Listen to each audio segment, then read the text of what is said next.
बिस्मिल्लाहिर्रहमानिर्रहीम। टुडे आज हम लोग कर रहे हैं प्रैक्टिकल 4.3। ये 9th की बुक में से है। इस प्रैक्टिकल की हेडिंग है verify the principle of moments by adding a metre rule balanced on a wedge. ये प्रैक्टिकल हमने 9th में परफॉर्म करना है।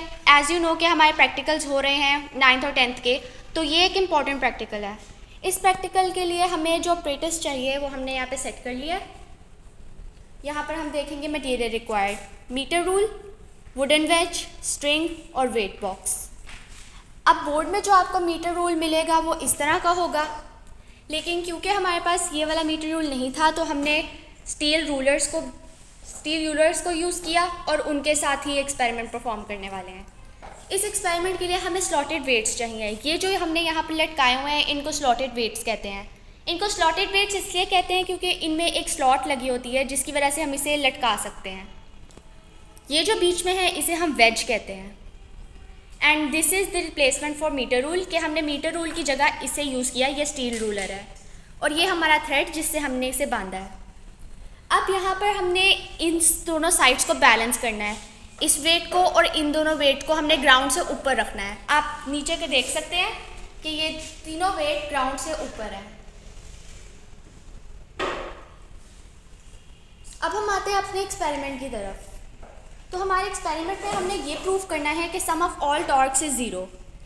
उसके लिए हम ये टेबल यूज़ करेंगे और ये नीचे हम वैल्यूज़ लेंगे। So W1 is the weight of the first slotted weight. इस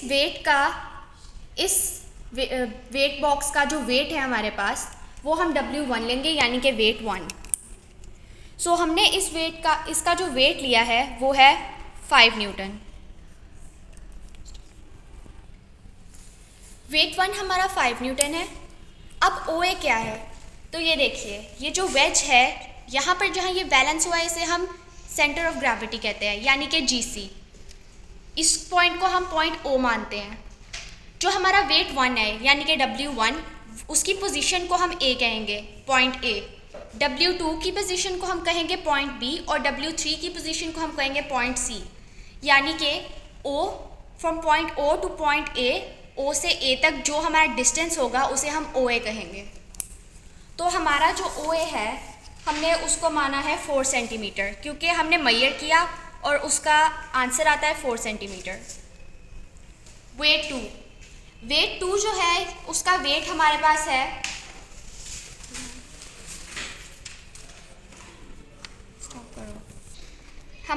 वेट 2 का वेट है 4 न्यूटन।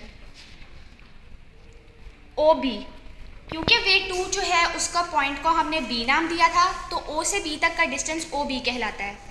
इसका डिस्टेंस भी 4 सेंटीमीटर है दूसरे की तरफ, यानी कि थर्ड वेट W3। इसका जो वेट है हमारे पास वो है 0.8 न्यूटन। इसका वेट हमारे पास 0.8 न्यूटन है और जो हमारा OC है यानी कि O से C पॉइंट तक डिस्टेंस वो है 5 centimetre.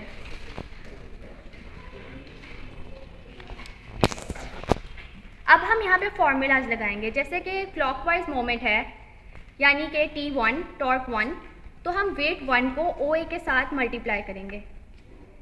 Wait 1 multiplied by OA। हमारे पास वेट 1 है 5 न्यूटन, जैसे हम मल्टीप्लाई करेंगे OA यानी कि 4 सेंटीमीटर के साथ और हमारा आंसर आ जाएगा 20 और हमारा आंसर 20 आ जाएगा। इसीलिए हम फर्स्ट ऑब्जर्वेशन में लिख देंगे 20। अब यहाँ पे लिखा है total anti clockwise moments. Total anti clockwise moments जो है उसमें हमने क्या करना है, हमने पहले W2 को OB के साथ मल्टीप्लाई करना है, फिर W3 को OC के साथ मल्टीप्लाई करना है और फिर हमने जो आंसर आता है उनको प्लस कर देना है। ये हमने इसलिए करना है क्योंकि ये तो एक सिंगल चीज़ है जो कि एक साइड पे हैंग कर रही है। इधर 2 वेट्स हैं, हमने ये प्रूव करना है कि ये जो साइड है वो इस साइड पे लगने वाले टॉर्क को कैंसिल कर रही है।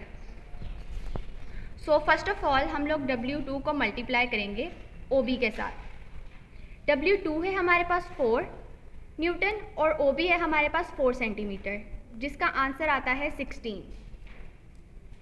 W3 की हमारे पास है 0.8 न्यूटन और OC है हमारे पास 5 सेंटीमीटर।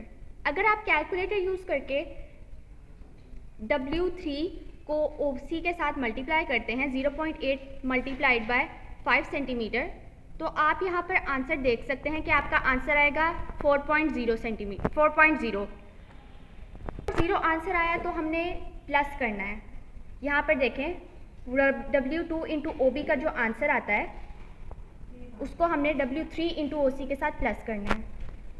सो हमारा W2 इंटू OB का आंसर आया है 16 प्लस 4.0। ये जो 0.0 है अगर आप इसको ना भी लिखें तो कोई बात नहीं, क्योंकि ये टोटल 4 बनता है एंड हमारा आंसर आता है 20 न्यूटन।